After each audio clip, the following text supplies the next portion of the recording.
We are now live streaming, Your Worship, over to you.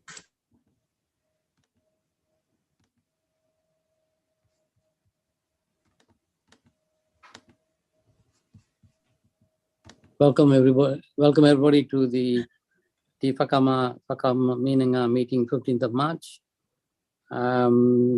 Kahu, would you like to start the opening karakia?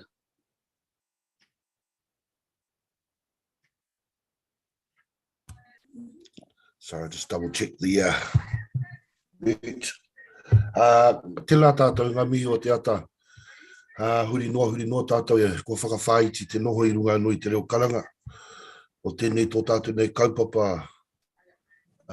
Ko te whakaminenga tēnei. O Kāpiti e mihi ake nei kia koutou. O tira tātou. Ko roa te wā. I ruti ngā neke hanga o te kaunihera o Kāpiti. Tēnei te karanga hanga kia koutou. Me te mohi o nei ko Ngāti toa, ko Naomi tērā. Ko tuku nātu ana whakapāha taino atu ki Ātiawa. Kōrero tunu ana I te take. No reira, me mihi ki te kaupapa. Tēnei kaupapa āhua pake ke tonu. I roto mai o Aotearoa. Te noho tahi o te tahi iwi, me te tahi kaunihera. No reira me hoki ngā mahara kia rātou mā nā rātou te kaupapa. I kōkuri o tira te huarahi para. No reira huri rauna, kei tō tātou ne koromatua. E noho mai nā koe I te kapu o tō ringa, te manla o te whakaminenga. No reira nei rā te mihi ki a koe. Kirsten, ka whakawaha I ngā whakaro. Mo ngā hapu o taki. O tira tātou e no o tahi nei. Janice, tēnā kare mo te mihi ki awa no, kei puta mai te kōrero, kei te kōrau mo te reka, te kumara, a mo tōna reka. Heo no, tikana kia whai wāhi atu kia rātou te wāhi ngaro. Kia tikina atu rā te pūtaki o ngā kōrero I te wānanga. Tikina atu rā te hautapu o ngā ariki kauwhatatia e tāne. Te wānanga ki runga ki enei ruanuku, ki runga ki tēnei kaupapa. O tira ki runga ki enei tangata. Kia koi te matapuringa, kia maiangi te matapu iho. Whāno, hana mai te toki. Haumi, hui e, taiki e. Kia ora whānau. Thank you very much. Item number 2, apologies. Do we have any apologies? We've got Naomi Solomon, right? Yes, from Naomi. Right, we've got Kirsten, we've got myself and James. Can I have a seconder? Can somebody move accepting the apologies? James, thank you. I second it. All those in favor say aye or show your signal. Yeah, thank you. That's carried. Public speaking time, I don't see any on there. That's item number 3. Additional agenda items? No. Confirmation of minutes. This is the confirmation of minutes of the 26th October 2021. Any corrections, any concerns over there? Otherwise, I move that the minutes of the Whakaminenga Kāpiti meeting of 26th October 2021 be accepted as a true and correct record. Can I have a seconder? Aye. Kirsten. All those in favor say aye. Aye. Carried. We now on item number 6, reports. No particular reports. Item number 7, Iwi updates. Treaty settlement issues. Overview from each Iwi. Any reports?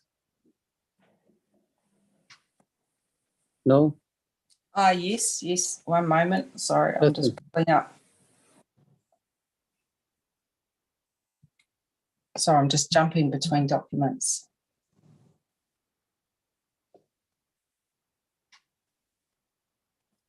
And I tried to raise my hand to actually ask if we could add an agenda item of, and I don't know if it's an agenda item or a matter arising. It's about the discussion of reviewing Te Whakaminenga o Kāpiti. Yeah. You want to raise that now? Yeah, we just, it might be better if we wait for Denise to join us. She's a little bit late. Could we do it after the council update?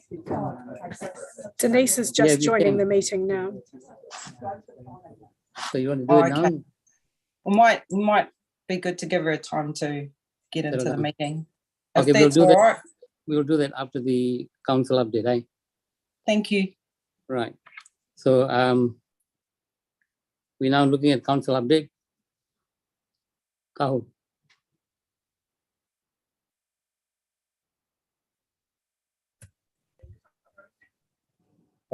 Morena, kia ora tātou.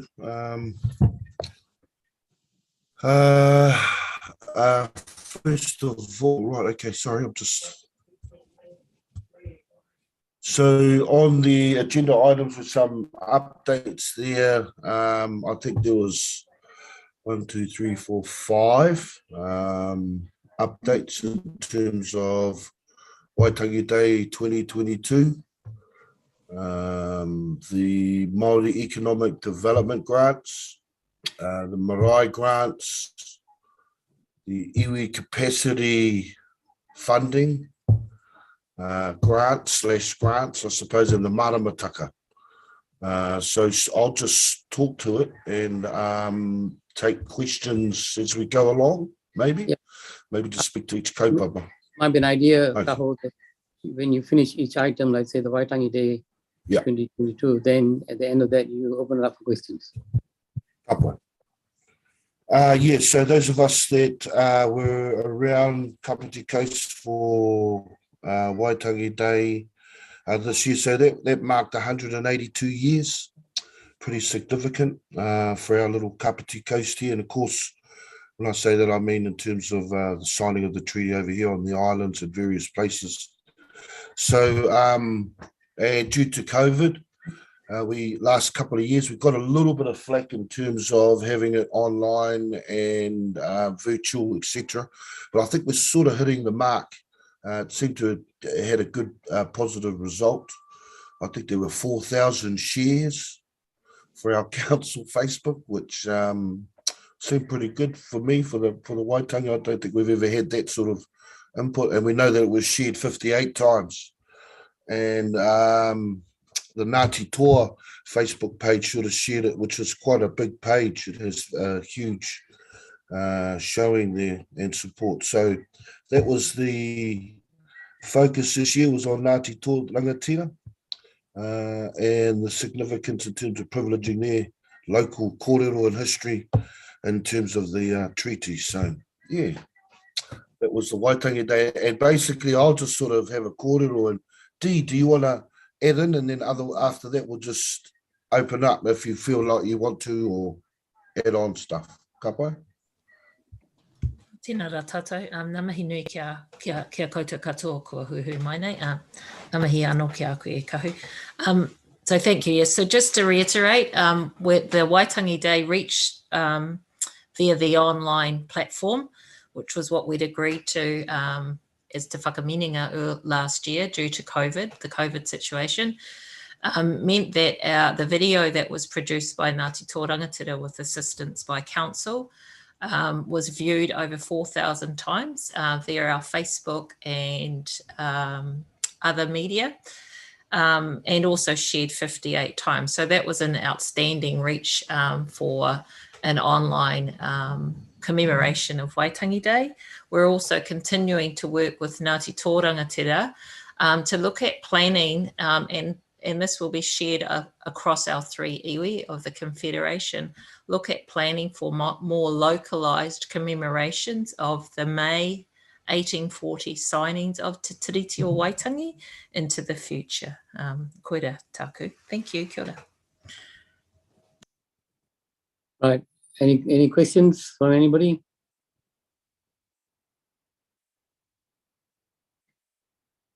Councillor Harborough.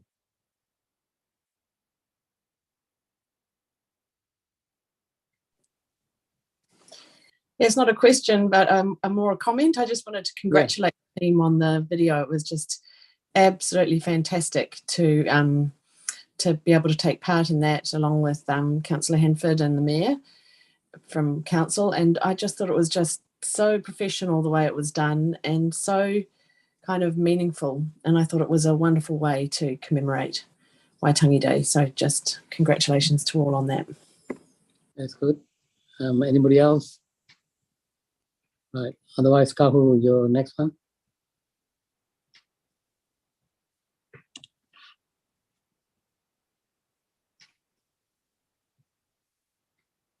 Kahu, we can't hear you. Oh, geez, what? Oh, you're okay. Right, we'll start So there have you, again. Māori economic. all the reports now. Shall I? I'll take your lead on that, Mayor. This year, 7 applications received for the Māori Economic Development Grants. So we met last Wednesday, to have a look at the different applications. There's a combined amount of about $220,000 total in funding. And 5 of the applications are from our Art Confederation and 2 from Mātāwaka, meaning outside of the 3 iwi. What else can I add? Yeah, so we met last Wednesday, and we've got a couple more hui coming up. And now I'm sure, Deanna, you could provide a little bit more detail if you wanted to. Does that cover it? Absolutely. So just to clarify, the applicants sought a combined total of $220,000.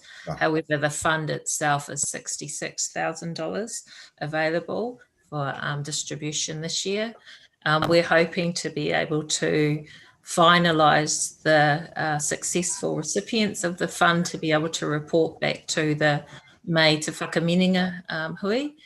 We're really encouraged and impressed by the quality of the applications this year, and so we will update you at the May hui. Kia ora. Right, open to questions on this item. Anybody? Doesn't seem to be anyone. Oh, hold on, Councillor Harborough. Yeah, aroha mai for chipping in again. How does the report back on those grants happen? Who do they get reported back to, and does that come back through Te Whakaminenga, or is that a separate kind of process? Tēnā koe, Janet. So we have previously reported back to Te Whakaminenga with an update on the fund. Last year we provided an update, so we will continue to do that. I think just as we're settling into our positions now and understanding that there is a requirement for us to be more considerate and to ensure that we're being absolutely transparent around that. So we will, the panel receives the updates from last year's recipients in a report back, and they use that in terms of assessing any return applicant application, and then again we will report back on an annual basis to Te Whakaminenga. Kia ora. Janice. Just if I could add there, the terms of reference around the grants don't require a report back to Te Whakaminenga or anybody else or any other body. But in the last couple of years, as Deanna has noted, that is something that we've added into the process so that there is that extra degree of visibility. And it's certainly something that we could look to provide a bit more of an update on via the quarterly report to strategy and operations, so that we've got that follow through back to the council via committee, if you think that would be useful. Right, no other questions. Those Your Worship, Kirsten has her hand up. Kia ora anō. Tēnā tātou. E tautoko anō i ngā mihi whamihia. Kahu, tēnā koe ko whakairite te hui. Me o kupu whakataki.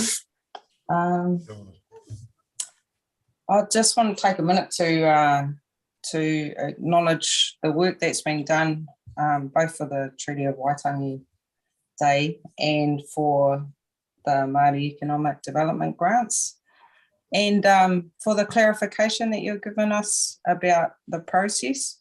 I wanted to ask a little bit more about that process, just because we'd been involved. I felt like we'd been a bit more involved in previous years, and my recollection might be wrong, but I thought we had an approval role at some point, but it may have been some other grant or some other funding. So if you could just clarify for me the process and the panel and who's on that panel and how that works or who they represent. Tēnā koe, Kirsten.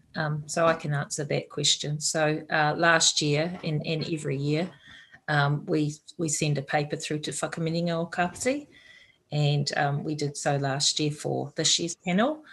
So Te Whakaminenga o Kāpiti confirmed the panel for 2022, which largely remained the same as the year prior, with the addition of Herani Demuth from Ngāti Tō Rangatira, who replaced their previous person.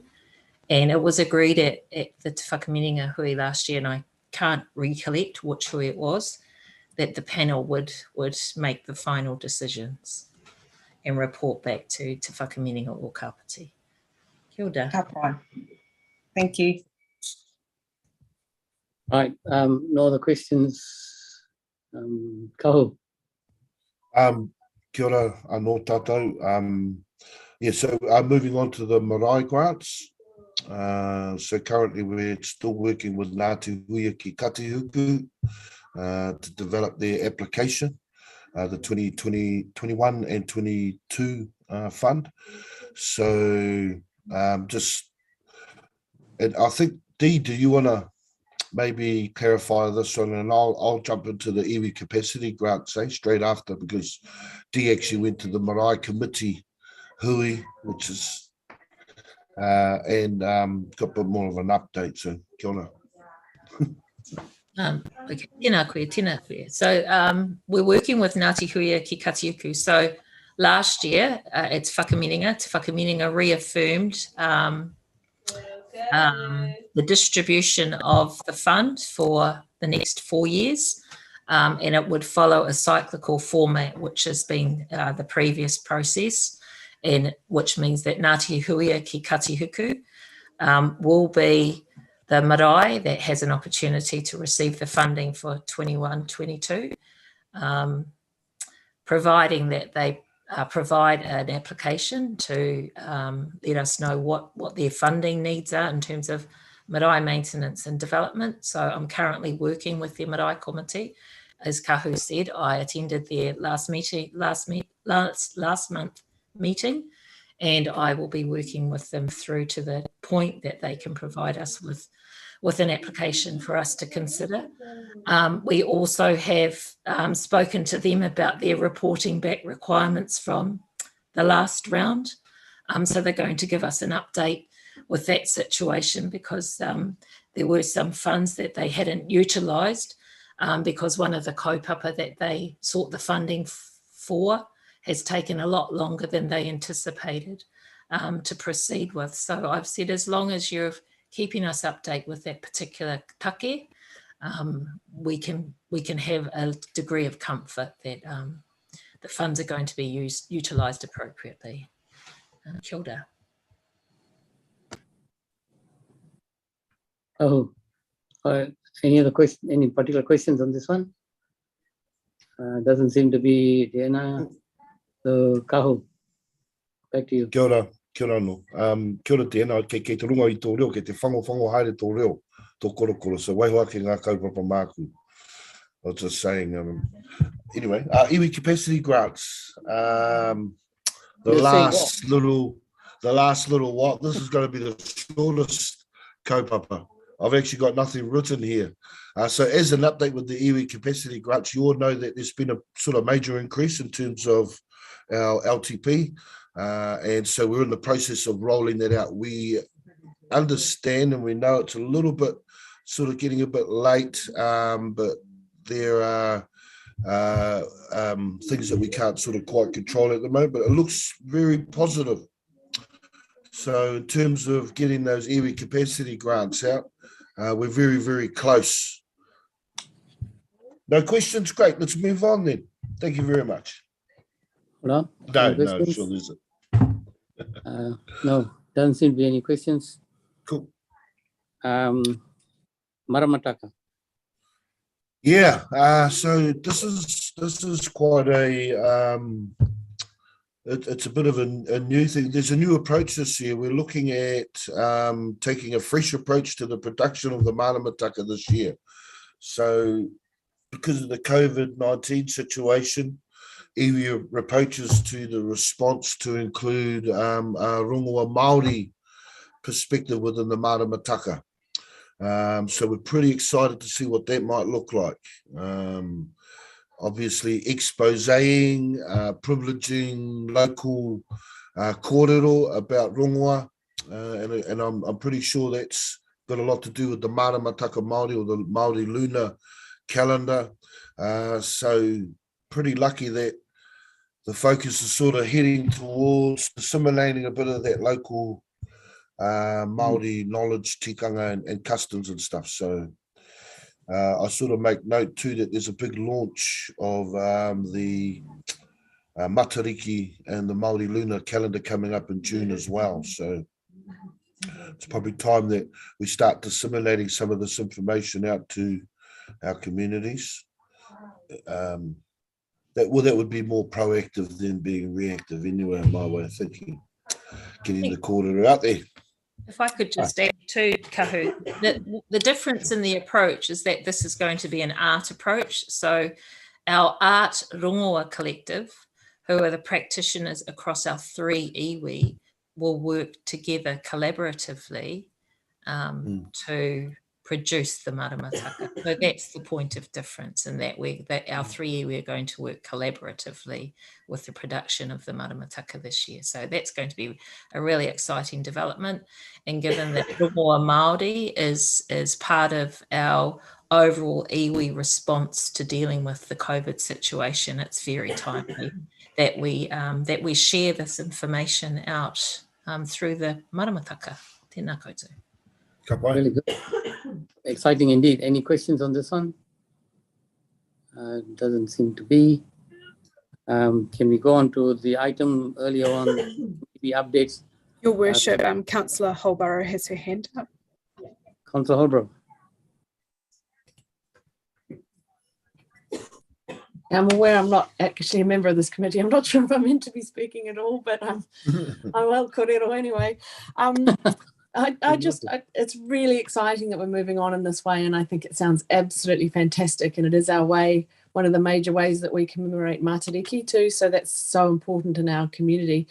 But as we kind of transition here, I'd just like to mihi the incredible work that Rupani did over so many years on this project and others.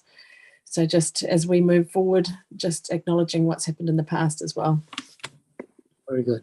Thank you for that. We are going back now to the item earlier, 7 EV updates. Kirsten and Denise, you've got a matter to raise.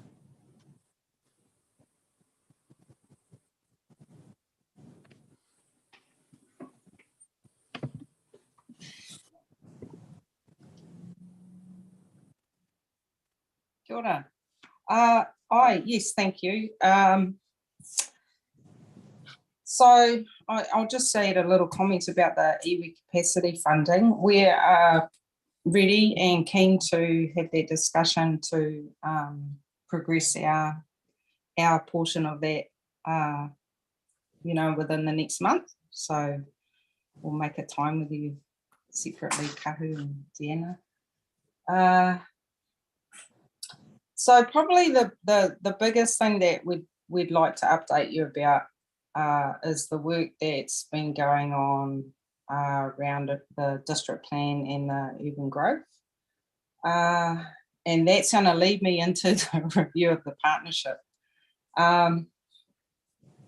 So we've been spending quite a bit of time working with Ngāti Toa and Jason and Andrew about on the Papakainga provisions.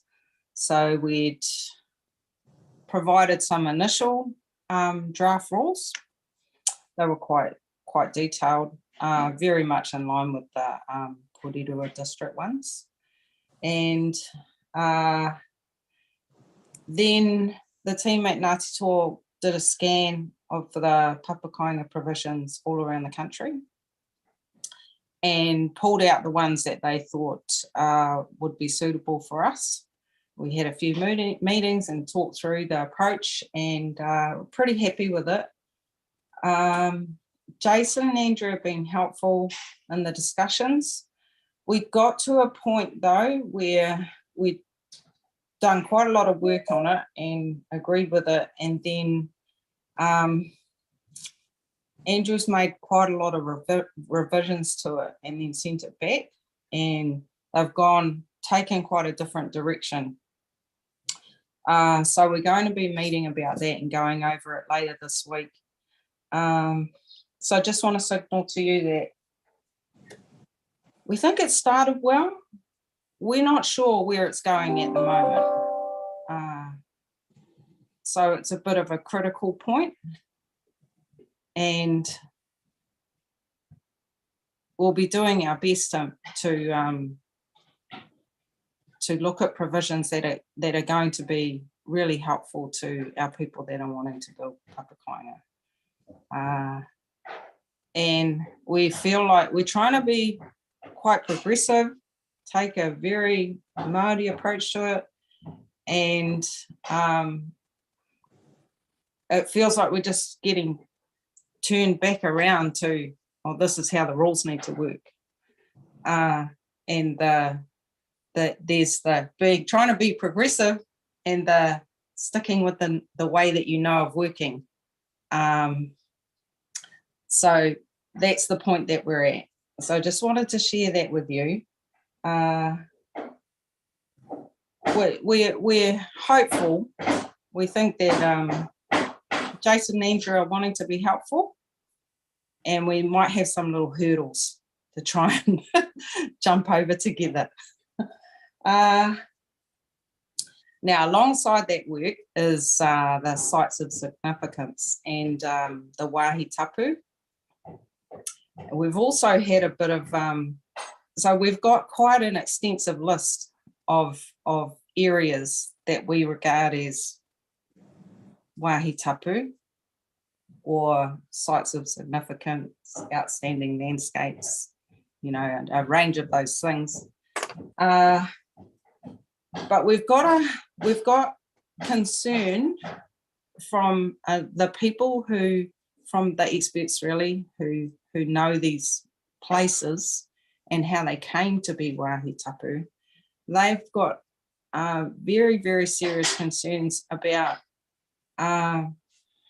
sharing publicly the information about a special place to us, and what then happens to that information, and then what then can potentially happen to that place. And one of the examples used is that once it's registered in a place as a wāhi tapu, people want to go and have a look at it, and they want to go and walk around it. And that's not really the point of some of these wāhi tapu. It is that they're set aside for a specific purpose, and some of them, that specific purpose is that it's a no-go zone. And so there's a concern when people are, when there's not a mechanism for us to identify a place without putting that information into a public arena. So that's our little challenge at the moment, of how do we work through that to have these places recognised and protected, but protected in the way that Te Ao Māori wants them to be protected, and that the information around them typically isn't sort of just shared broadly like that. So that's where we're at right at the moment.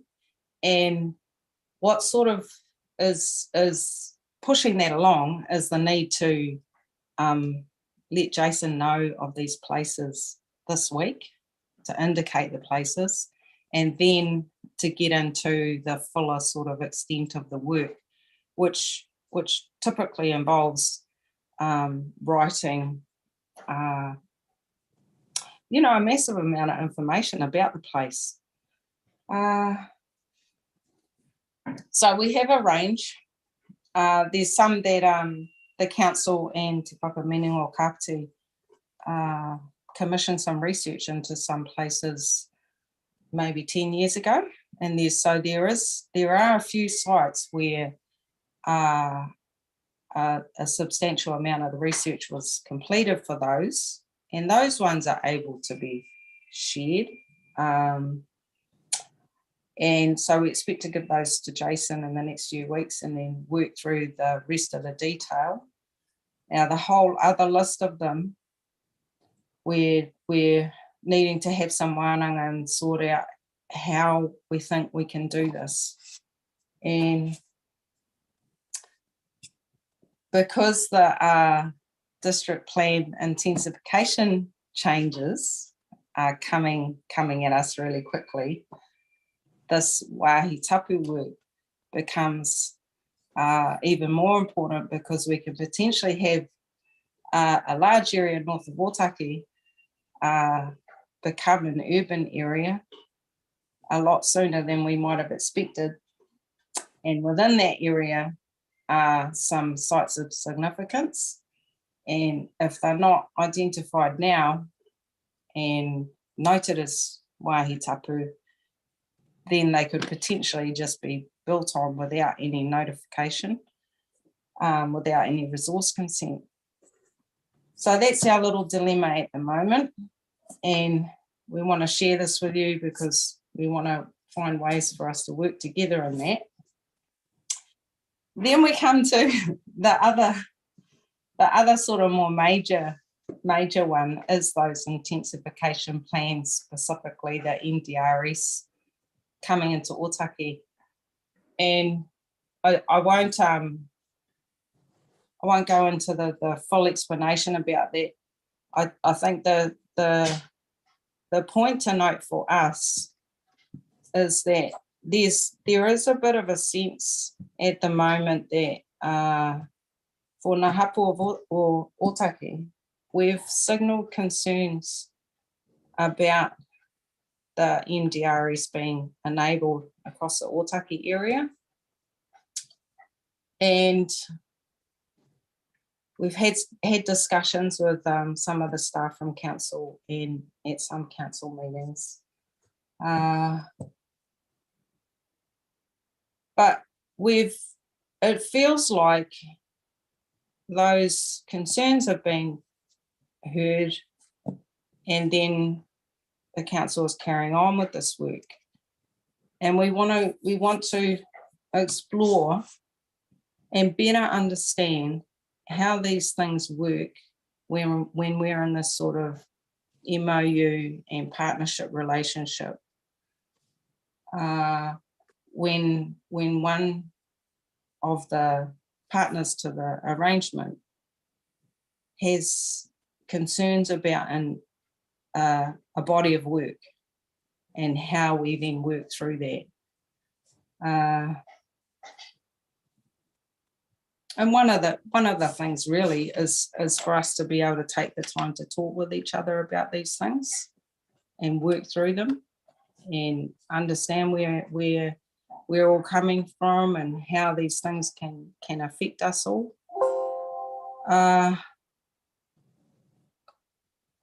So that's the main point of it, without going into any of the background. And so I'm not suggesting that we explore this or discuss this today. I just wanted to signal it to you that it's a concern for us at the moment, and it does have us questioning, how does this work? How does the partnership work? How does that memorandum of understanding work when there's things like this where we're not agreeing and we feel like the iwi aspirations aren't being recognised or accounted for in that body of work? And how do we work that out?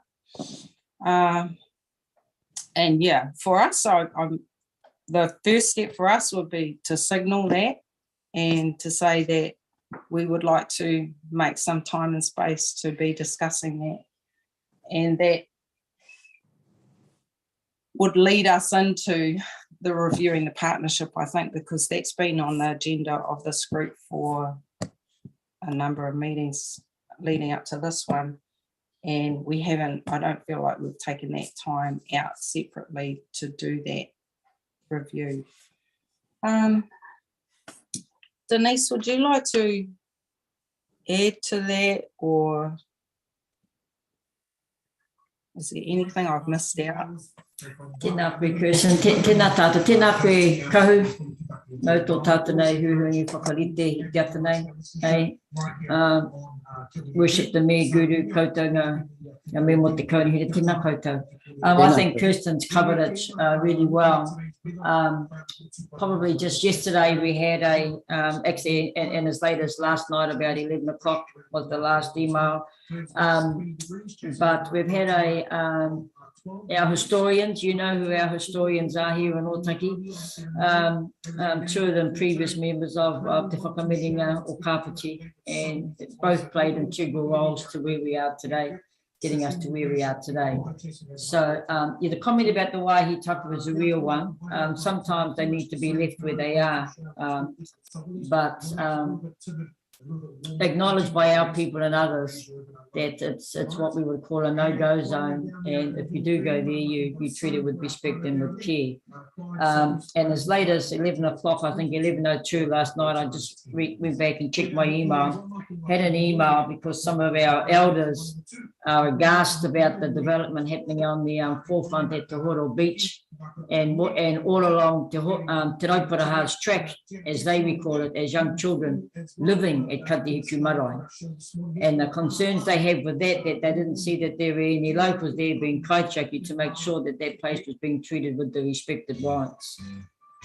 So those are some of the concerns that get missed in the Resource Management Act and in those consents. And should we remove that entire process, then we have real concerns about our capacity to maintain and to take care of those places, albeit small in size, but of great significance to our history and to the national history of this entire coastline. Wherever Te Raupara has worked, we should acknowledge that place and it should be remembered. So I think that's a concern. And the fact that it got raised by one of our elders who was brought up on the Kāpiti Marae a long time ago, that's of real concern. So that's something we'll take up today and we'll pass on to the appropriate people at the council and to the developer himself, who we have had some conversations with, albeit brief, in recent months. But that was a concern to receive that at 11 o'clock last night. So what Kim was just talking about is waihi taka is very real. And late yesterday afternoon, last evening, we also received quite a detailed metrics. I didn't count how many sites were on there, but they were significant. And those were all places clearly identified from the south into Horo all the way to north of the Waitahu Bridge. Places where substantial planned development is already on the drawing board. So those are concerns for us. The intensification, the pushing with the intensification plan, the removal of Otaki from that plan and then putting it back on the plan. Discussions to date would suggest that, you know, our desire to have a meaningful partnership where there's respect for any commercial development within 100, 200 meters of our marae and our what we call our reserve, and not having that heeded suggests that people aren't listening. or choosing not to listen. So it cuts a bit deep. It cuts a bit deep. The rest of Ōtaki community are not yet aware that Ōtaki has been taken off that intensification 10 to 15-year plan as initially conveyed to us and advised to us after the public hearings and submissions. So we need to share that with our wider community so that Ōtaki actually know the discussions that are going on at council at the moment, and that's of a concern to us. So Kirsten's comment a couple of minutes ago regarding a review of the partnership, I think we're starting to feel how our whanaunga Chatiawa have felt in the last few years, and it's probably of concern to us, but potentially it suggests that we should put a pause on things now and reconsider our position. Yeah, tēnā tātou. Right. Thank you very much for this conversation. Not having the relevant staff around this corridor makes it difficult. But having said that, let me just touch on some of the things that you've raised. The issue of the RMA and the Wahitapu sites. My understanding is that the RMA process has got special platforms for engagement and interface with Iwi Māori mana whenua. And there's such a thing, a tool called hidden files, where the information on Wahitapu is only shared between council planning staff, the hearing commissioners when it comes to that, and local Iwi mana whenua who are engaged on the issue. So because this cannot, the information down there cannot be then publicly exposed. That's why it's called hidden files. So there is a tool for this managing. What I understand, of course, is that there seems to be a lack of the council's planning process can only engage if the information is fed into it. So there is a gap between what the council seems to know and the knowledge that's been held locally with mana whenua not been able to be put forward or access to the council. So I think that's where the problem lies. But mind you, I'm only speaking without the benefit of the staff being around the table. That's one thing. The other issue, of course, is the progressing the Papakainga. And I know that the plan changes to enable this haven't been done yet through the district plan, which will then enable this happening. So there needs to be a plan change. But I understand that there is one project, the two-party Kahu Papakainga, which is Orivia Rauretis, which is supposed to be a template to exercise how this can be done. And the exercise has been done even before the plan change is supposed to inform the plan change that's coming in that area. So that's the other one. As regards the intensification plan and your concerns around this, you must understand, of course, that this is a national legislation.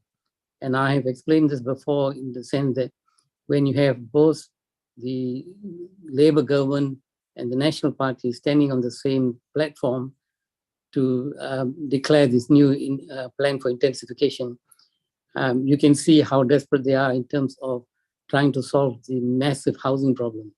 And in doing so, they've used a sledgehammer. The sledgehammer has delivered not only blows on local character building and what I consider to be social contracts between over decades of council working with communities, coming up with local character, local outcome plans and all that. This sledgehammer smashes right through all of that. So I have sympathy to what you're raising because if you are saying that the type of intensification requirements that has been imposed on us is not sitting well with mana whenua, I can understand that. I can also understand there's a housing crisis, we need solutions. There must be a pathway in between that, but do understand that council is caught in between these issues. That's all I can add at the moment. Would you, Kirsten or Denise, would you like to respond to that?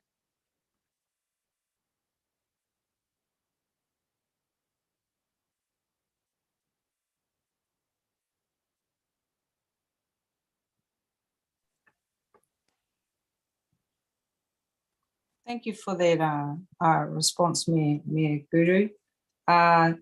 Yes, we're aware of the hidden files tool that's available for the wāhi tapu, and the discussions are about even needing to do that step in the process. It's really more of a step back about the whole RMA and wāhi tapu process. So that's the point that we're at, about having to share that information at all.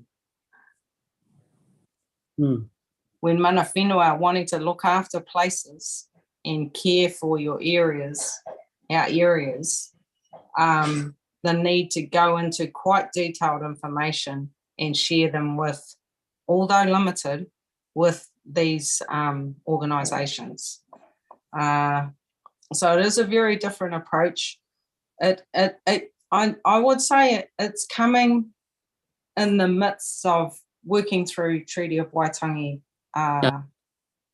research and understandings and delving deeper into those things, and you know, just reaffirming the role of mana whenua and rangatiratanga and our mātauranga Māori. So it is something that warrants a much broader discussion. But thank you for sharing about the hidden files thing. Sounds very, very. Yeah, but that's the term. That's how. Isn't it funny? Yes. Hey, but I think, having said that, do you know if, I mean, the relevant staff are not here, so I can't test this, that in the changes that have been made to the RMA, and I know that one of the key changes has been a change from when hearing commissioners or look at submissions or views points from Iwi Māori, they are supposed to have, they hear it, but it has been changed now to giving effect to it. Having regard to it has been changed to giving effect to it, which means the consenting authority has to give effect to it, rather than say having regard to it, which means they listen to it but weigh it out and other things and ditch it. I don't know to what extent the new changes will affect or empower the things that you are wanting now, or how you described it. I'm not sure. Cool. Okay. We'll have a look at it and talk about it more. Okay. And yeah, if it's helpful, we'll be in touch about the further discussion about it. Regarding the intensification, actually, the Papakainga provisions, yep, the plan is that we work with Jason and Andrew to get those through with the next set of changes to the district plan. So we'll see how that goes. With the intensification, as you'll know, we spoke with Teresa about the intent of the legislation. We've also had some people have another look at the Act. And so, yes, it's a sledgehammer. It's massive. It does seek to bring fast solutions for the housing crisis. It does have a number of impacts for us. And our understanding is that there is actually a choice for Otaki, that it can be separated out from the rest of the district, even though we're part of Tier 1 Council. It says that we can include Otaki, and the NDRS changes can be included for Otaki, but they also could be held back and step back. One of the other things that's related is we have the Iwi-led Housing Steering Committee just about to be formed, and this is going to be the body that puts in place some staffing and some plans for Māori housing solutions, where we have the MDRS coming into Otaki before the steering committee is set up and before much of that work is completed. It's got a potential to to not allow those things, it's just got a potential for things to become a bit sidetracked. It's sort of it would be better if it could be staged and those things could happen in unison and work together, so that one of those objectives of the act is for the iwi aspirations to be taken into account in the legislation, and for councils to be working with mana whenua on this.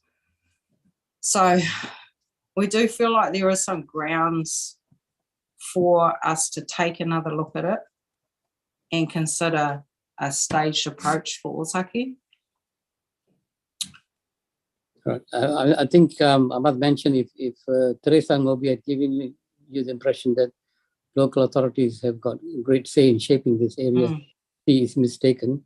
It is actually the other way around. But having said that, Kahu, did I see you put your hand up before?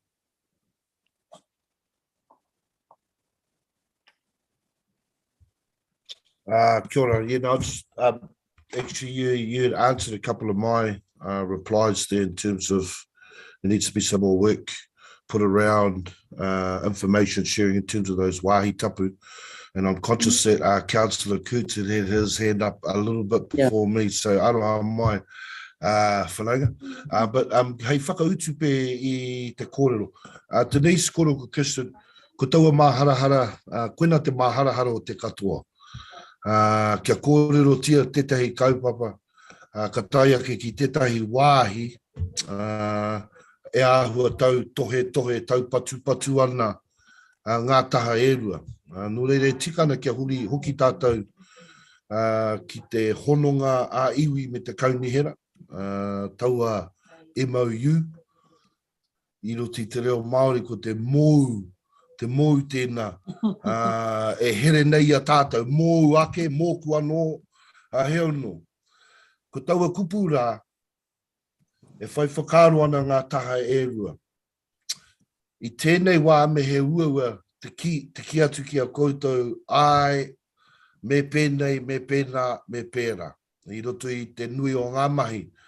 Engari kataia, e whakapono rawa atua hau kataia e koutou, nā enei kōrero, enei māharahara, nā enei a wanga, kataia, te tuku atu ki te kaunihera I nāi nei, me te hei whakarotanga, hei kōrerotanga mā tātou. Anō reira, e me tikana kia mihi kia kōrua, Kirsten kōrero ko Denise, e tikana kia hari tēnei kōrero ki konei na ahako taku nana ki te kaupare atu, hei whai wāhi ki te tino kōrero, I wainga nui ngā iwi e toru, I mua I te aro o te kaunihera, kia whakātu atu I te tūkotahi o ngā iwi e toru, e tikana pika tīmataha I enei pito kōrero I tēnei wā.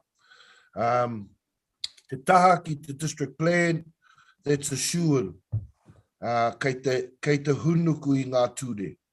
Ko te raru o tērā ki tēnei Ngāti Toe mōhiona, ki te taha o te kaunihera o Porirua, I tīmata pēnei ngā kōrero. I puta mai ngā māharahara me ngā wanga. No reira I tīmata ai te kaunihera ki te whakatika I ai anō, kia whai wāhi ai o koutou nā whakaro.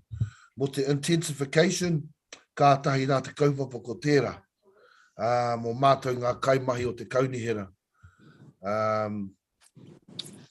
Puta noa I te motu, kei te rongo ai tātou I ngā pēhitanga, o tēnei ture kua makaia mai ki te iwi, ki ngā hāpuri, a puta noa I te motu.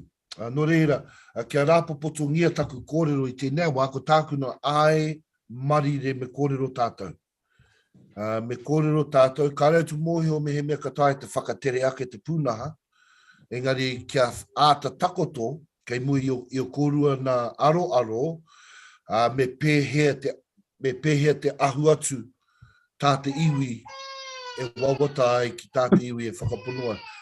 No reire, koina pe te wero mo tātou I tēnei wā. Hei tauira pēr, I tēnei wā tonu ko Ngāti Tōtera e kōrero atu ki te kaunihera o Pōneke I think I te kōrau kia Janice I te rāwiki, I haere atu ai mo te rā kotahi ki te noho atu ki te taho te iwi. I think 56 sites of significance. Mai I titahi pai heke iho ki te South Coast, huri rauna I te whanganui a tara. And I roto I te rangi kotahi, I tai mātou ki te hāwhe pēr, o nā kōrero. No reira, I tārea taua rā, me nā kaupapa. So kei te tino rongo au, I te āwangawanga, kei a te iwi te tikanga, me pēne taku kōrero, kei a koutou te tikanga mo te rahi, te poto rānei o ngā kōrero ka tukuna atu ki te kaunihera. Kaua pē e whai, a kenepe ma te tū I etahi taiapa, e whā, e mohio ana, he wāhi tapu ka mutu ake I reira. He kōrero anō tērā, Engari me mohio pēr I roto I te kereme, ngā rangahau o ngā kereme, rānei ngā kaumātu e ora tonu ana, kia kohi au a kōrero mā koutou. Kātahi. No reira, whakamahi a ngā pūnaha ngā rauemi o te kaunihera kia kohi e rā kōrero. E mā koutou pē e tuku atu ki te kaunihera anei, ngā pito kōrero e tika ana mā koutou. Engari, me whai, I roto I tēnei kaupapa o te MOU, te mou, me whai aroha tētahi ki tētahi. He mea nui tērā I roto I te whakapono o te iwi Māori. Ka reo te ki atu me whai aroha ki te karauna kā. Ke te ki atu me whai aroha tātou ki o tātou nei hāpori.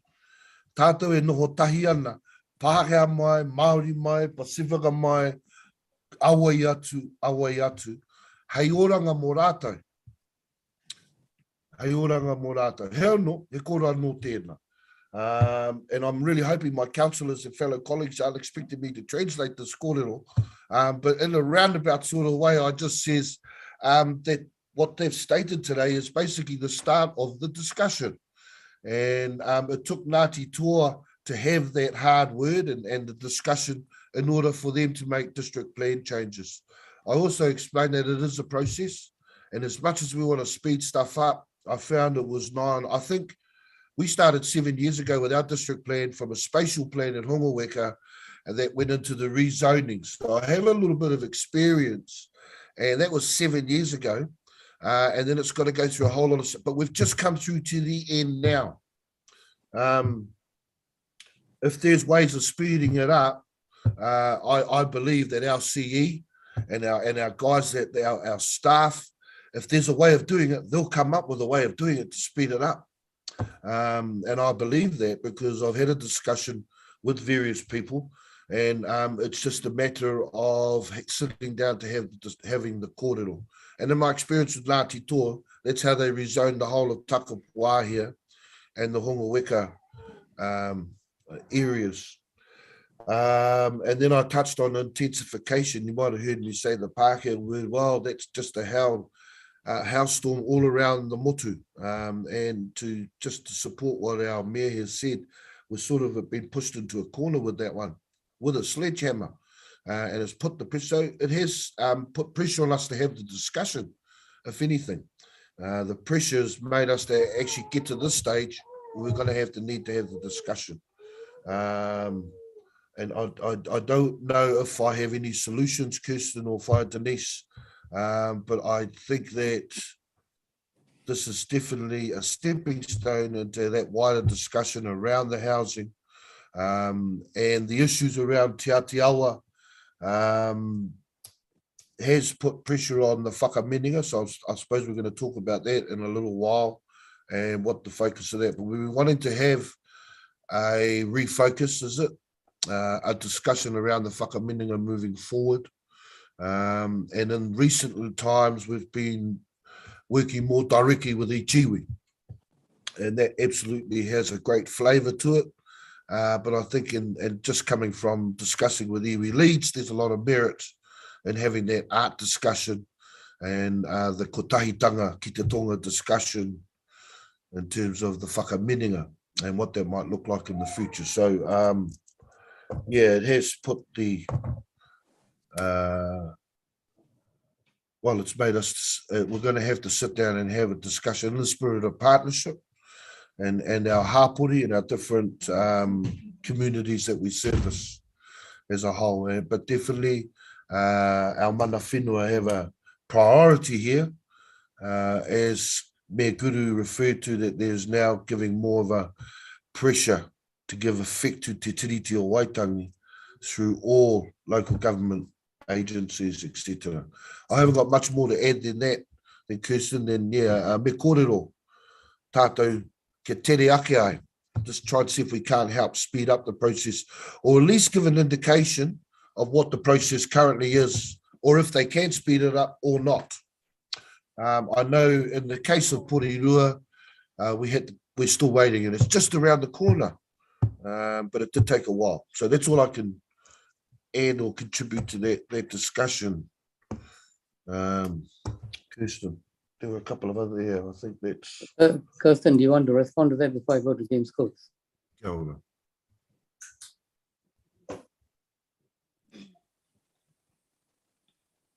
Oh, no, just to say thanks for your thoughts there, Kahu. Did James have his hand up? Did he want to say something? Yeah, he did.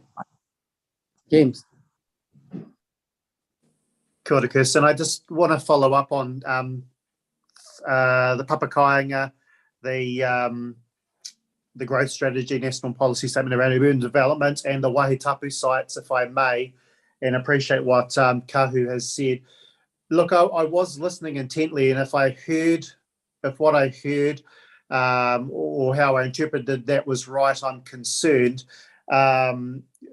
From my perspective, and I guess representing Ōtaki, and also myself being Ngāti Toa and Ngāti Rākawa, through that growth strategy process, felt that iwi were alongside us in that and participating through the workshops.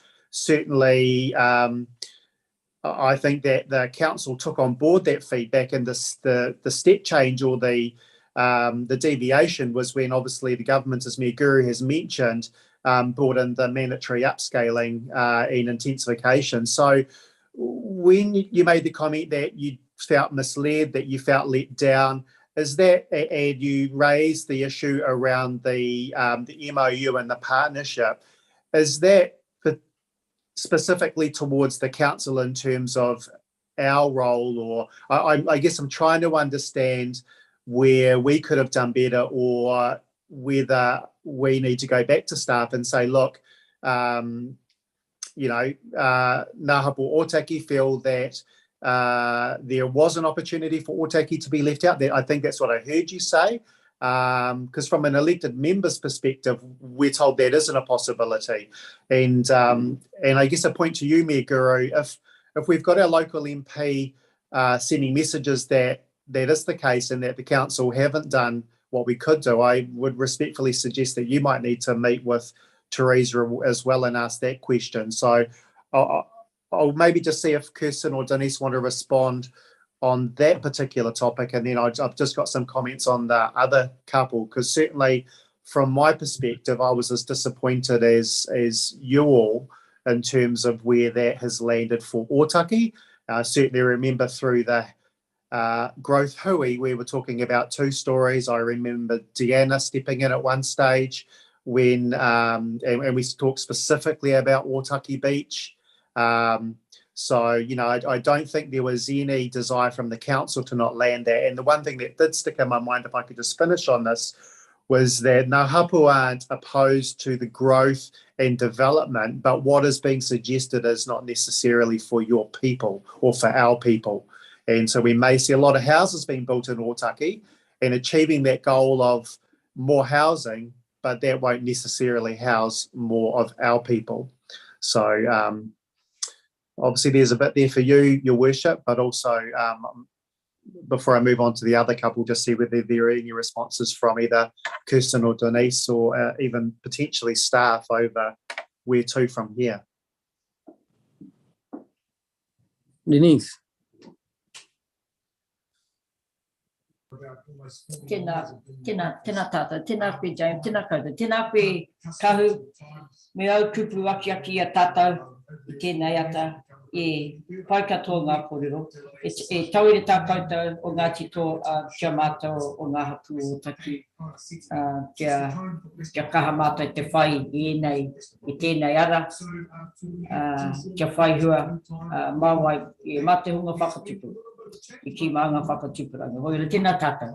I just want to acknowledge what Kahu has said, and primarily our role here is to ensure that our activities and our actions over the next few years means that our next few generations will continue to be able to live in Otaki, the place they call home. So that's our sole purpose. We haven't diverted from that or digressed from that in any way, but that is our sole function and our sole purpose.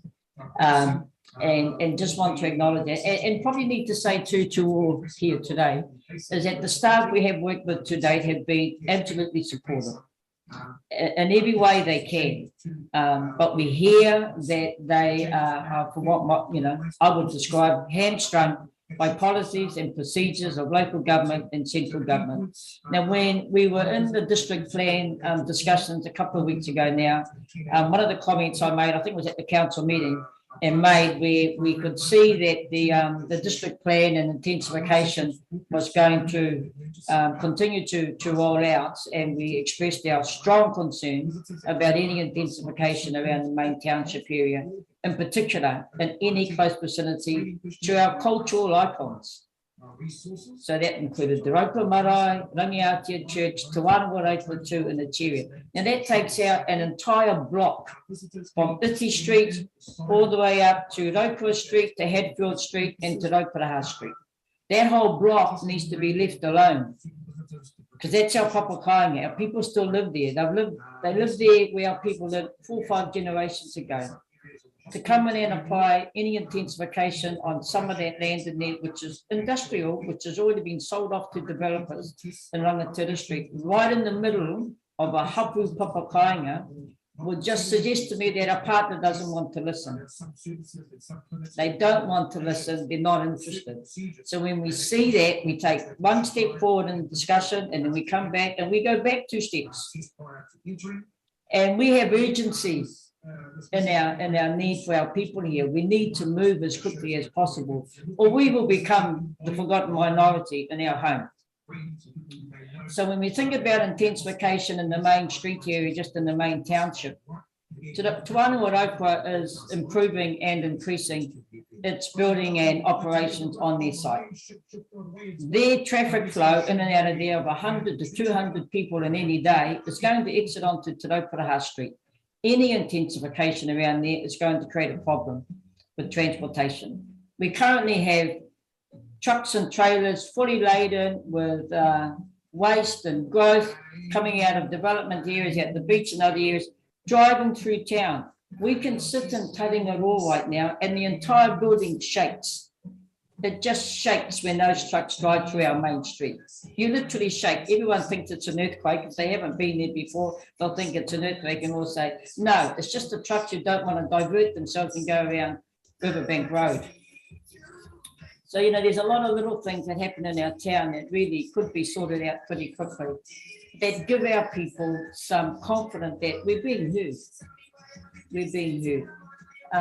When you don't get that response on at local and then regional and then central, we made the comment at the meeting talking about the district plan and the councils about 2 to 3 weeks ago, that if we aren't being heard, then we have no choice to bypass local government and go directly to the Crown. That's what we did with Teresa Ngobi. The very next day we rang her and called for a meeting. We had a meeting within about 8 days after that, Kirsten, we had a meeting with Teresa. He was very supportive of us. We've since had other meetings with her expressing our concerns. We've met with Wellington Regional Council expressing our concerns. So it's not just KCDC Kudu. We hear the push of the central government. And I guess our last stop in our last set of emails is say, well, perhaps this time we had a discussion with the Naya and talked about the impact, the wider impact on little towns like Otaki. And we had to meet the whakahihi e nei koe oino. Otaki is the cultural icon of Kāpiti Coast. What we have there is not seen in any other area of the coast. We share that with your staff. They are really supportive and cognizant of that. But we'll have a meeting, we'll go back, and like Kirsten just said, and the plan will come back and we'll go, no, that's not quite hitting the mark. That's not what we thought was going to be in there. And so we're doing that again, as recent as yesterday and this morning, going back just to try and to tweak things so that it's very clear. And so it's not to feel, we certainly don't feel ungrateful or feel that the hand of generosity and manaakitanga is not being extended. Guru, kāri te pēra. Engari, kei te rongo koutou, ki te krauna, ko rātou kei te miki, pana, tohu ia tātou me pēhe, me pē. Ko nui, ka nui. Kuna tā mātu nei kōrero, ka nui. Enough's enough. I don't have the time to waste for our people, and so it's a faster track if we go directly to the Crown. And that was the purpose of going to Teresa Ngobi, James. Yeah. And it wasn't in any way intended to be disrespectful to the Konihera, but we have to make ground, and we're running out of time to make ground, and we have to make ground quicker for our people, or we need to step down. We need to move away and step away. Yeah, so, tēnā tātou, thank you for allowing us to be here today. So, Guru, from my perspective, just not so much in response to Denise's reply, but just in terms of the issue in general, I'm personally not happy just to leave it there, that we just accept that ngā hapu are unhappy, that there's some concerns around the MOU and the partnership. There's some concerns around the response to the work that we've done around the growth strategy and so forth. What can we have a response from from staff in terms of whether we can look into the question around whether more could have been done to protect that area within Ōtaki? I'm just not happy to just leave it there and say, look, we heard you, but we're not going to do anything. Well, I think the question comes down to this. I get the impression that Teresa Ngobi had given the impression that we got more say in this area than we do. So I need to have a chat with her and say, look, what exactly was said. And also our staff need to be very sure that the interpretation of the central direction and that's my point, is what it is, and how much interpretation do we have there. And it's not just with the Ōtaki one, which is of high priority. My concern is also with the whole range of other things in terms of local character, throughout the district. That needs to be tested. But let's just concentrate on this one. Janice, can I have a response from you? Kia ora koutou.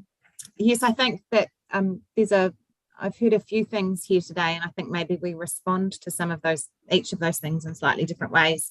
So I think what you as councillors have highlighted about what you would want to understand around the areas in which council staff are bound by requirements that we don't set, so that are set in legislation or by central government, and the areas where we might be, or are the areas where we are applying additional considerations or analysis over top of that, understanding the difference between where we feel like we are genuinely prescribed in terms of how we do it, and we're understanding if there are other areas where there is some Kāpiti specific analysis or action that's happening. That sounds like a good thing. I'm certainly happy to take that up with Natasha Todd offline and come back to you with some thoughts on how to progress that conversation to get that clarity. In terms of the link that Kirsten and Denise have made today to, between this set of circumstances and the partnership more broadly, what does the way that the situation is evolving tell us about our partnership, tell us about how we work through areas where we might bring different perspectives together. I think we are in Ngā Hapu's hands about how to progress that conversation moving forward. Certainly, I think towards the end of last year, the Mayor and the Chief Executive sent a letter to each of our 3 iwi partners indicating that the senior leadership team was very happy to join councillors in starting a specific conversation with each of our iwi partners about what the future shape of our partnership could look like. And as part of that, I guess we anticipated that there would also be some kōrero around what that meant for Te Whakaminenga or Kāpiti as a partnership vehicle moving forward. So that offer absolutely still stands from a staff perspective, and really keen to bring that conversation forward as quickly as Ngā Hapu would like to have it.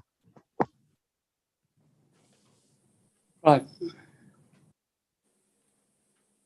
Who else? I've just got two other James. points. So sorry, appreciate time. The second one was on the papakainga housing. I've just been trying to flick back through the previous council agendas when we had, I think it was, can't remember, it was Hawke's Bay, one of the councils come and present to us around papakainga back in probably 2017, 2018. So, I appreciate Kahu's comments earlier. This does take a long time, but we are a reasonable way through that journey around asking for a lot to be done in that space around papakainga for as long as I've sort of almost sat around this committee. So I know Kirsten herself had been involved in discussions around that as well. Looking online, there's several papakainga pieces of work that's been produced in Western Bay of Plenty and a couple of other parts in New Zealand, and some quite good bits of work there as well. And one going through a plan change at the moment in Waipa District Council as well. So in terms of the papakainga, Kirsten, is there more that you think needs to be done there, or is it really around the planning constraints that are more, that our staff can't get around? Because I guess the frustrating thing again from here as an elected member is that we don't have oversight over these discussions, and it's not a decision that, if it's put to council, does the council want to enable more provision around papakainga, and it's a council decision. That's not something that we've had the opportunity to, to vote on or to put support behind. So I've been trying my hardest since I've been on this committee to try and push that papakainga in every opportunity it comes up, and just probably as equally as frustrated as yourselves. But yeah, interested just on that particular one. And then I've just got one final one around Waihe Tapu. Kirsten. Oh, kia ora. Okay, so I'll just respond to the papakainga bit now. Sorry, I might have confused things a little. I was letting you know today that we've been working with Ngāti Toa and Jason and Andrew to write the papakainga provisions, and they'll be coming to council when the district plan changes come, I think next month or even later this month. So we're at actually must be next month. We're at the near the second half of working through those changes. So they're quite detailed. They're pretty much written, and now we're working through some of the objectives and principles, and then what the actual rules are that go with those. And yeah, so we've done most of the work, and we're having drafts going around and changes being made. And so our sense is at the moment is we wrote some good ones together, and a lot of changes got made to them, and we're not really happy with them. Okay. And so now our next point is to work through that hurdle of how do we make quite progressive changes, and ensure that they are fit for purpose, and that council is going to want to approve them as well. Sure. So there's a lot of work being done on that.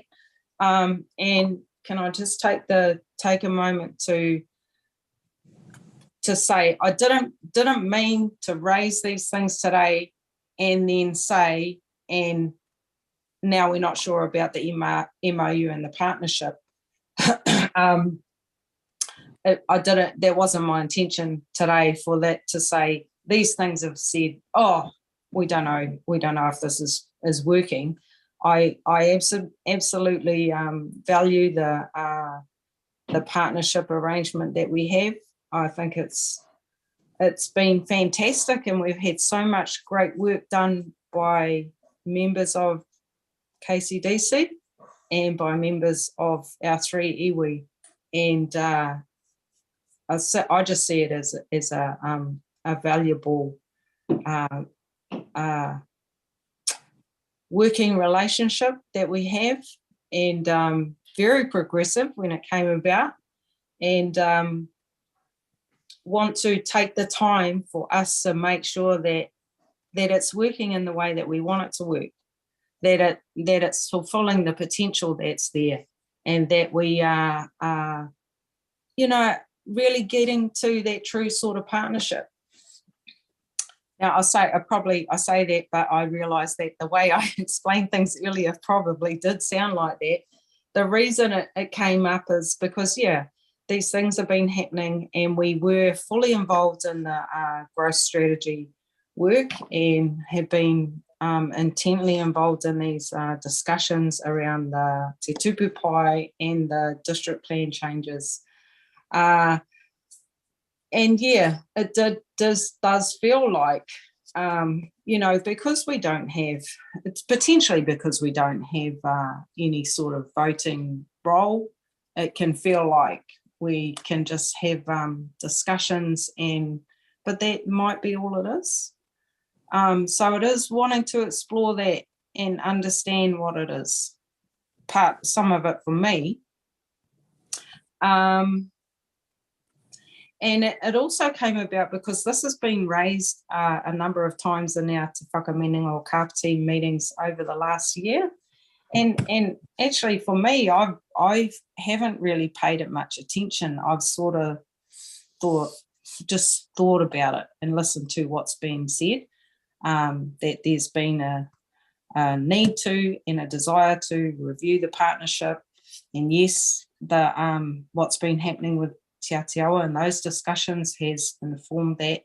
So as we've worked through these things over the last couple of months, it does I guess it does get me asking, maybe it is time to have that fuller discussion and work out what it is and how we can work together well. Sure. It's not an indication from me of, I don't know if this partnership works. It's how do we work together better? And if I could be really clear, I absolutely agree and support the value in reviewing the partnership. So that certainly, I don't want to get the wrong impression that I don't support that. I think that's healthy and much needed. Sorry, Janice, did you want to make a comment?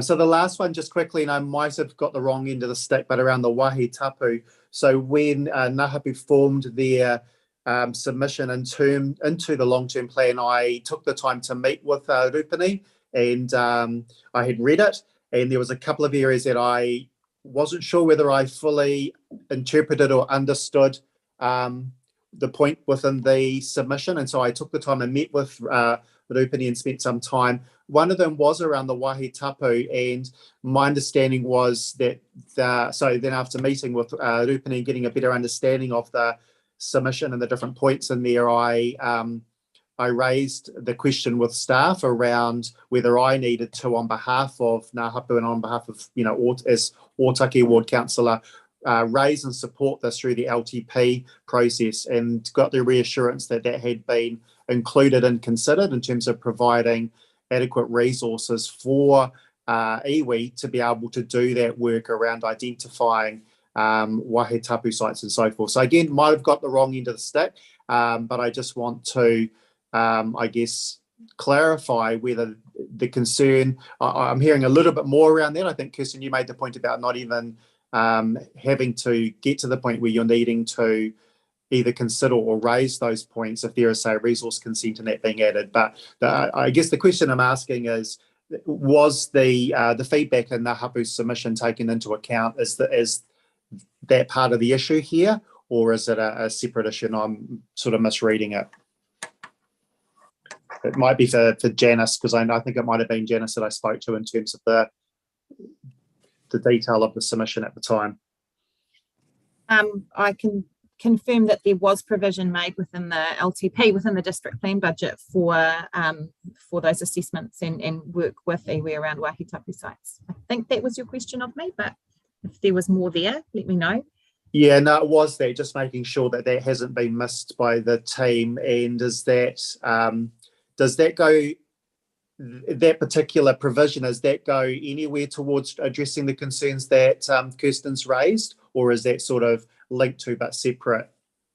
My interpretation of the concerns that have been raised around Wāhi Tapu today was more around what happens with the information and and dealing with Wāhi Tapu in a way that was very consistent with a Te Māori view and respectful of tikanga. So one of the pieces that I'm curious about, and we'll certainly have a conversation with colleagues about, is whether or not we're doing as much as we can in that space. And certainly the Mayor has introduced the idea of these hidden files. So there's definitely some good stuff for us to work through there. Thank you, Janice. And that is what I thought it might have been, but I guess in the back of my mind, if those sites hadn't been identified or even collated, and I guess that was the point that Rupani made when he met with me, then how does that feed into the process? So look, that's right. I just wanted to raise it, given I had talked through it with Rupani back in May or so. That's all from me. Yeah, just going back to the point Janice made about the hidden files. The hidden files is not an idea of mine. It's a tool used in the RMA as part of this engagement process. Having said that, also, I think the point that that was made by Kirsten before was that it is, the Pākehā history of this place runs in a particular dimension, and the treaty, the Waitangi Tribunal and the investment they do into archaeologically recover the Maori history raises a whole range of other knowledge in terms of the Wāhi Tapu sites. And so that needs to be then embedded back into the district plan as a process. More recently, I think Tiatiawa, through the hearings itself, they firmed up in some of the evidence and stuff, which resulted in a massive Wāhi Tapu site in Waitangi been entrenched, and also another one on the island. That's how the system works. So right at the moment now, I suppose, our northern mana whenua are going through their own process. The stories will come out, the angst will come with that. And there's a disconnect between where we are in terms of the district plan reality and the new knowledge, information with evidence is starting to come out. And that can be painful. That's all I want to say on that matter. Right, anybody else on this? No? Denise and Kirsten, you are happy with where we are at the moment in terms of discussion? That's good. Okay, can we now go Sorry, to... Mr. Mayor. Can I just confirm next steps and actions so that everybody's on the same page there? I would suggest that an update from Natasha Todd to members of the committee about the issues that have been raised around the operational processes at play here would be good. And I know that we have been discussing this being on the agenda for an upcoming meeting, but I would suggest that probably we need an update in between times, given some of the timeframes involved in the pieces of work that Kirsten and Denise have discussed today. So I will take that up with her and ask her to provide an update to all of you on that.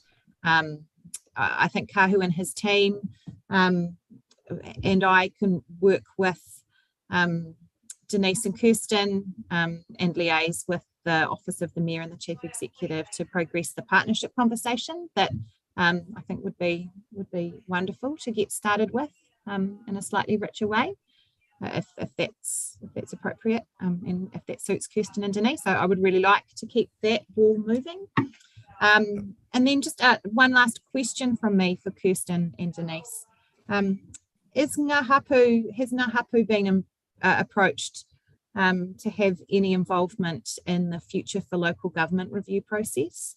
So I know that review panel is making its way virtually around the country, and I'm sorry I'm not across what their what their work with iwi involves, but it seems to me that some of the systems issues that you've highlighted today in terms of how the different branches of government work together and how within local government, different parts of local government work together, you would have some very interesting perspectives for the panel. So I'm curious as to whether or not that is, whether the panel is having conversations with iwi or not, because I would certainly think they should be if they're not.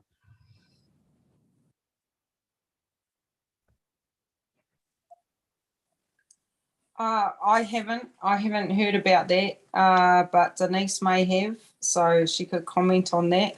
I'll just, I don't know if this is an action point to note, but to let you know that we've been in touch with Teresa to have a follow-up conversation because she was going to make some more inquiries about her understanding of the intent and the interpretation of the bill. So we should be able to report back at the next meeting or update you by email if we hear anything of significance sooner. Just on that, Janice, I didn't recall the part of your feedback we need from you is the issue of the Teresa Nobi factor, if I can call it that, in terms of working out what is central government legislation straitjackets is on, what leeway do we have and how have we used it. Cool. Right. Denise, you got anything to add? Are you okay? Oh, just to add, no, we have not been approached by anyone regarding that review at all, Janice. So I would look forward to it. Having an opportunity to participate, that would be great. I can have a conversation, a corridor with you offline about, because one of the 5 key shifts that the review panel has indicated they think need to be made in terms of the future for local government is authentic relationships between local government, central government and iwi, iwi, hapu and Māori. So I can catch up with you offline and send you some information about where it's at. And this council is meeting with the review panel tomorrow. So I'm sure the councillors that are here today will have some very fresh examples in their mind if the panel asks them questions about that. Janice, I think that'd be really helpful. I think it'd be really good if we could have your IPT members or if they're available to participate in that quick discussion with us after. That would be really helpful. Cool. Kia ora. Thank you. So we are going back to item number 10, staff. Any correspondence issues? No. Item 11, future agenda requests. Kirsten. Oh, I'm already unmuted. Yes, I think I might have signalled this last time was to, if we could look at the waste.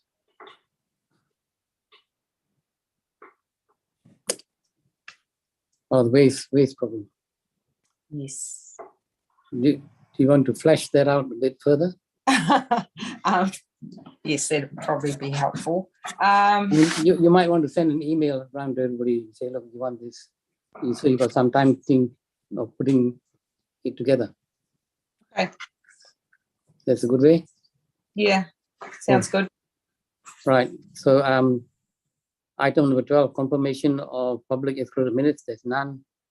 So we come to closing.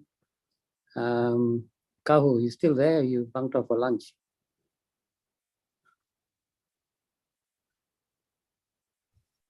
No, which brings me to my next question. What are you having for lunch, Mayor Guru? Look, I invite everybody else to come to my house for this fantastic lunch. Since I missed that, online, we don't have this really good guy afterwards. Anyway, Kahu. Oh, is that us? Is it? Well, he mihi nui tēnei kia koutou o tira tātou. Me te pai o ngā kōrero, I takoto I mui te aroara, I runga nui tēnei me te kotahitanga, te aroha tetehi ki tetehi. Nō re re mihi ake tēnei kia tātou. Unuhi atu rā te pūtaka o ngā kōrero tēnei wānanga o tēnei kaupapa. Unuhi te whakairia e rongo kia paitara āwhare. Whakabaua kia tīna hui e tāi ki e. Well, that I'm now close the meeting, and thank you very much, everybody, for this really rigorous. I mean, it wasn't particularly on the agenda. It was a rigorous discussion. Thank you so much. And That's good. keep safe. Ka pai. Ka kite. Ka kite.